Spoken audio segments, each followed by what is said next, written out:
अस्सलाम वालेकुम students, welcome to शिफास academy. तो आज हम डिस्कस करेंगे बायोलॉजी पार्ट 2 के एमसीक्यूज़ जो पास्ट पेपर्स में आ चुके हैं बीएस प्रोग्राम के पास्ट पेपर्स में 2021, 22 एंड 23 में, जिनसे आप अपनी प्रिपरेशन कर सकते हैं 2024 की एंट्री टेस्ट के लिए। और इसके अलावा मैं एसआईटी के अपडेट के बारे में भी आप लोगों को बताऊंगी कि एसआईटी के जो आप लोगों का आप पूछ रहे थे मुझे कमेंट बॉक्स में कि उसका रिज़ल्ट जो है वो कब आएगा, और इसके अलावा हमें बैकअप प्लान जो है वो क्या रखना चाहिए।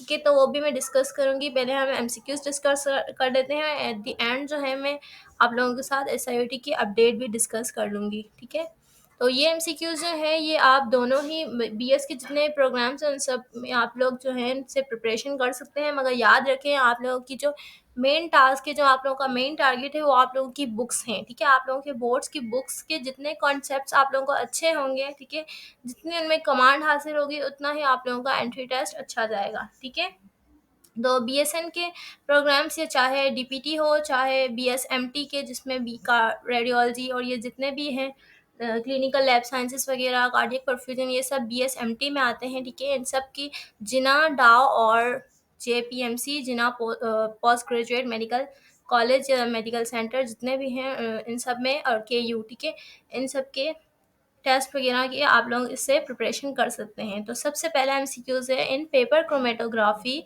ज़ेंथोफिल विल गिव कलर। अगर हम पेपर क्रोमेटोग्राफी करते हैं, ठीक है, तो जो ज़ेंथोफिल है वो हमें कौन सा कलर देता है।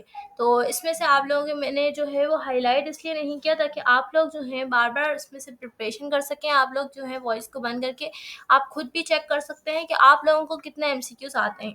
तो इसका करेक्ट ऑप्शन है ऑप्शन सी, येलो। ठीक है, जब पेपर क्रोमेटोग्राफी में ज़ेंथोफिल जो है, ज़ेंथोफिल का जब रिएक्शन करवाते हैं उसमें, जब उसमें देखते हैं तो हमें वो येलो कलर शो कर रहा होता है। नेक्स्ट एमसीक्यूज है हमारे पास, which biome contain maples oaks and beards. इनमें से कौन सा बायोम है, ठीक है, ये इकोसिस्टम वाले चैप्टर में से है, इसमें से कौन सा बायोम है जिसमें मैपल, ऑक्स और बियर्ड्स जो है होते हैं। ठीक है, तो वो होता है डेसीडियस फॉरेस्ट। ठीक है, नेक्स्ट एमसीक्यूज है, the reaction involve in chemotrophic nutrition. तो कीमोट्रॉपिक न्यूट्रिशन में से कौन सा इसमें से ऑप्शन है वो करेक्ट है। कीमोट्रॉपिक न्यूट्रिशन में कौन सी इसमें से रिएक्शन हो रहा होता है। तो कीमोट्रॉपिक न्यूट्रिशन का आप लोगों को हिंट ये दे सकती हूँ कि कीमोट्रॉपिक न्यूट्रिशन जब भी होगा उसमें एनर्जी ऑब्वियस रिलीज होगी। ठीक है, तो इसमें से कौन सा एमसीक्यूज ऑप्शन जो है वो करेक्ट होगा जिसमें एनर्जी होगी। तो ऑप्शन सी जो है वो हमारा करेक्ट है, इसमें एनर्जी रिलीज हो रही है। नेक्स्ट है, protists that are simple in form produce energy through photosynthesis, leg differentiation are known as। तो वो प्रोटिस्ट जो सिंपल इन फॉर्म बिल्कुल सिंपल से होते हैं, ठीक है, और प्रोड्यूस करते हैं एनर्जी थ्रू फोटोसिंथेसिस, तो वो होते हैं अल्जाए। ठीक है, इसमें से ऑप्शन ए करेक्ट है। नेक्स्ट है, the reproductive organ in tap form are. जो रिप्रोडक्टिव ऑर्गन्स हैं वो टैप फॉर्म के वो कौन से होते उसके कैरेक्टरिस्टिक्स क्या हैं, मतलब ये पूछे जा रहे हैं। तो एब्सेंट ये तो गलत है। ठीक है, इसमें से ऑप्शन बी जो है वो करेक्ट है, क्योंकि जो हमारे पास टैप फॉर्म है जिसमें सेगमेंटेड सेगमेंट्स होते हैं। ठीक है, टैप फॉर्म में सेगमेंट्स होते हैं और ये हेमोफोडाइट होता है। मतलब हेमोफोडाइट मतलब इसके पास male organs, male genitalia organs भी होते हैं और फीमेल जेनिटल ऑर्गन्स भी होते हैं। ठीक है, और ये जो ऑर्गन्स होते हैं ये हर सेगमेंट में अपने अलग अलग ये जो होते हैं। ठीक है, हर सेगमेंट का अपना रिप्रोडक्टिव ऑर्गन्स होंगे। ठीक है, तो लोकेटेड इन ईच सेगमेंट, इसका बी ऑप्शन जो है वो करेक्ट है। नेक्स्ट है, the term Homo sapiens is example of.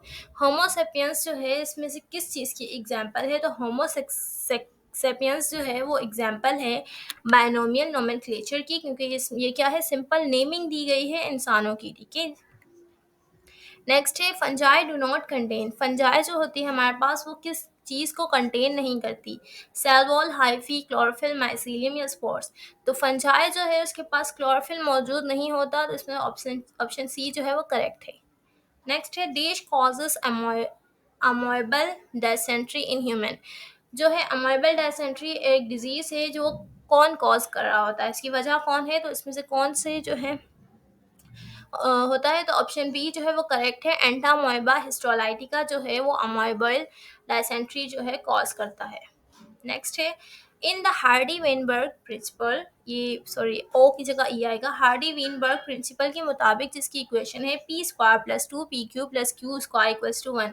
ठीक है, इसमें से क्यू स्क्वायर जो है वो किस चीज़ के फ्रीक्वेंसी को रिप्रेजेंट कर रहा है। ठीक है, तो आप लोगों को पता होगा कि हार्डी वेनबर्ग प्रिंसिपल के मुताबिक जो पी स्क्वायर है, पी स्क्वायर, ठीक है, क्यू स्क्वायर की बात नहीं कर रहे हैं, पी स्क्वायर जो है वो क्या होता है, होमोजाइगस डोमिनेंट। ठीक है, इसी तरह से पी क्यू क्या होता है, हेट्रोजाइगस। ठीक है, और क्यू स्क्वायर क्या होता है, सॉरी, क्यू स्क्वायर होता है होमोजाइगस रिसेसिव। ठीक है, क्यू स्क्वायर क्या हुआ, ऑप्शन इसमें इस एमसीक्यू का करेक्ट ऑप्शन है option heterozygous recessive, sorry homozygous recessive, D option. ठीक है, तो डी ऑप्शन करेक्ट है, होमोजाइगस रिसेसिव। नेक्स्ट है the main process that occur in the dark reaction in photosynthesis is, इसमें से कौन सा मेन रिएक्शन है जो dark, sorry, the main process that occur in dark reaction in photosynthesis, इसमें से कौन सा जो है वो प्रोसेस जो है होता ही है डार्क रिएक्शन में फोटोसिंथेसिस के दौरान।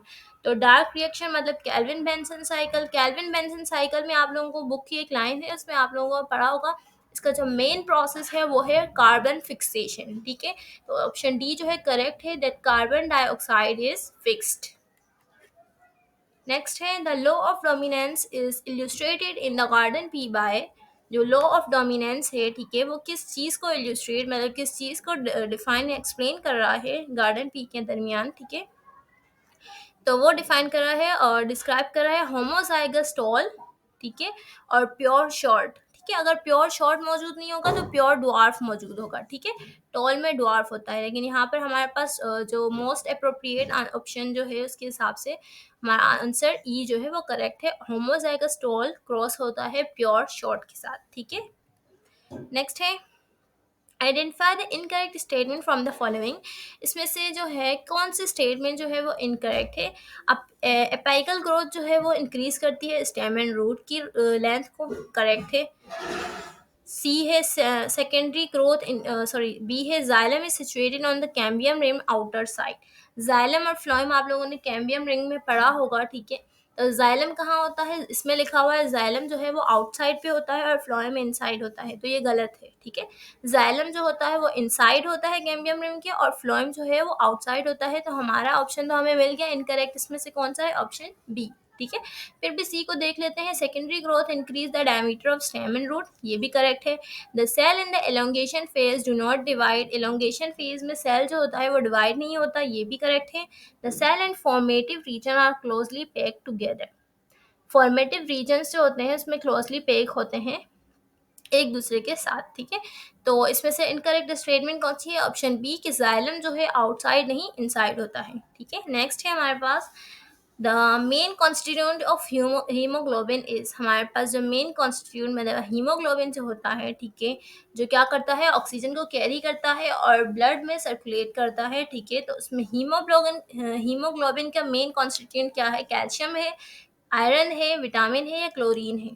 तो हीमोग्लोबिन का जो मेन कॉन्स्टिट्यूएंट है वो क्या है, आयरन। और ये कितने आयरन का, एक हीमोग्लोबिन जो है वो 4 आयरन के आयंस जो है कंटेन करता है। ठीक है, नेक्स्ट है an abnormal tissue which have no physiological function, ऐसा मास या ऐसा टिश्यू, ठीक है, जिसका कोई फिजियोलॉजिकल फंक्शन ना हो, उसको हम क्या कहते हैं, सिस्ट, ट्यूमर, एब्सिस या अल्सर। ठीक है, तो इसमें से करेक्ट ऑप्शन है ऑप्शन बी, ट्यूमर। ठीक है, सिस्ट तो सिंपल हम सेल को कहते हैं, एब्सिस जो है वो हम कहते हैं जिस तरह से कोई जख्म बन जाना, और सॉरी जख्म या फिर जिस तरह से दाने वगैरह। ठीक है, एब्सिस जो निशान छोड़ के स्किन पर मौजूद होते हैं, और अल्सर जो है वो अंदरूनी भी होते हैं। ठीक है, तो अल्सर और एब्सिस जो है वो इसके फिर भी तो इसमें से कौन सा करेक्ट ऑप्शन है, appropriate option B, tumour. Next है which childhood disease is also known as rubella, rubella से जो कौन सी रुबेला जैसी जो है कौन सी एक बीमारी है जो चाइल्डहुड बचपन में होती है, वो होती है मीजल्स। ठीक है, नेक्स्ट है स्किन इज अ, ये बहुत ही मशहूर है, skin is a dash, skin क्या है, स्किन टिश्यू है, ऑर्गन है, ग्लैंड है या सेल है। तो टिश्यू याद रखें, सॉरी, स्किन याद रखें, स्किन जो है एक ऑर्गन है। ठीक है, सबसे लार्जेस्ट ऑर्गन अगर पूछा जाए तो भी क्या है, वो स्किन है। ठीक है, आप लोग ये नहीं लिख लीजिएगा कि लंग्स होते हैं, सबसे लार्जेस्ट ऑर्गन जो है हमारी बॉडी का और वो है स्किन, ठीक है। और स्किन क्या है, एक ऑर्गन है।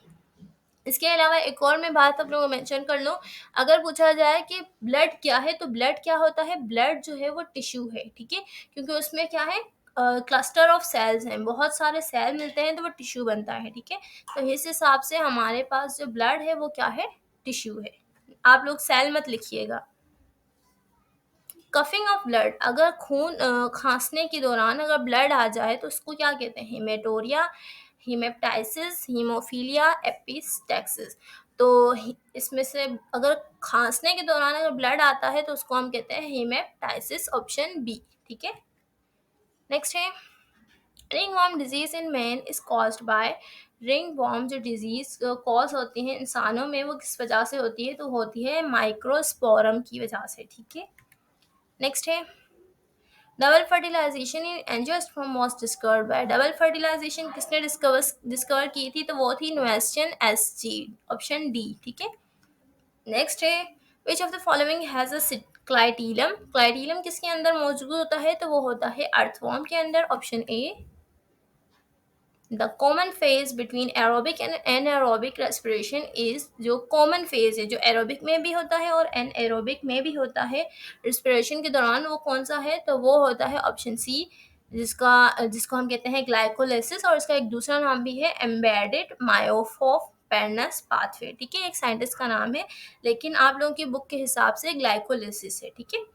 क्योंकि सिंपल ग्लाइकोलिसिस आप लोग कहते हैं, लेकिन जिस साइंटिस्ट ने बताया था उसका नाम, उसके पाथ उसने उस पूरे जो है प्रोसेस को पाथवे का नाम दिया था और अपने नाम से रखा था, ठीक है। तो ग्लाइकोलिसिस और इसका दूसरा नाम ये है, ऑप्शन सी करेक्ट है। The pellicle is present in, pellicle जो है किसके अंदर मौजूद होता है, पेलिकल जो है बेसिकली मौजूद होता है यूग्लिना के अंदर, ठीक है। और इसमें यूग्लिना तो मौजूद नहीं है, ठीक है। तो यूग्लिना की जगह यहाँ पर एक उसका फाइलम लिखा हुआ है, फाइलम सार्कोडीना, ठीक है। यूग्लिना जो है वो रिलेट करता है फाइलम सार्कोडीना से, तो इस हिसाब से ऑप्शन डी जो है वो करेक्ट है।